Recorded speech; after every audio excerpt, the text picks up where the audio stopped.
السلام عليكم، يعطيكم العافية. طمنوني عنكم. اليوم وصفتي حتكون البطاطا المقلية المقرمشة اللي كريسبي من برا ومن جوا كتير طرية، طبعا على طريقتي ولا أطيب من هيك. هلأ بالبداية بتعتمد البطاطا المقلية على نوع البطاطا. لازم نختار البطاطا اللي قشرتها بيضة، هاي للقلي، أما القشرة الصفراء هاي للطبخ. هلأ الشي الثاني رح أغسل البطاطا كتير كويس طبعا وأقشرها وأقطعها بالطول. تكون لا هي خميلة كتير ولا هي رفيعة كتير. شايفين هيك لازم يكون التقطيع بشكل طولي، ولا خميلة ولا رفيعة. هلا لازم اغسلها بمي كتير باردة على مرتين ثلاثة عشان نطلع النشا اللي فيها، عشان عندي القلي ما تلزق حبات البطاطا ببعض. حبايبي هلا بعد ما غسلتها مرتين ثلاثة بمي كتير باردة، رح انقعها بمي كمان كتير باردة، واذا في قطع تلج احسن واحسن ضيفوها، ومعلقة ملح، ورح خليها نص ساعة.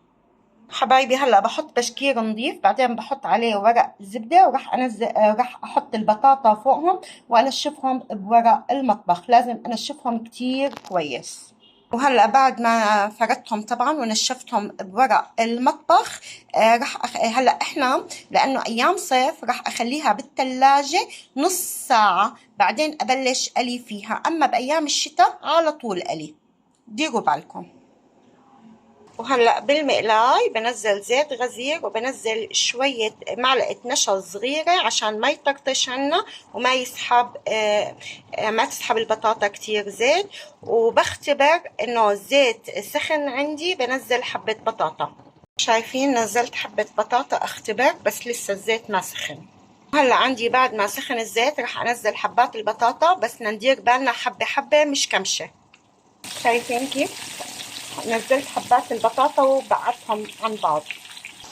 هلا السر هون رح اقلي البطاطا على يعني مرتين. هلا رح اشيل البطاطا واصفيها بالمصفاي واخليها ترتاح دقيقة واحدة، وارجع اقليها مرة ثانية عشان تعطينا النتيجة اللي احنا بدنا اياها.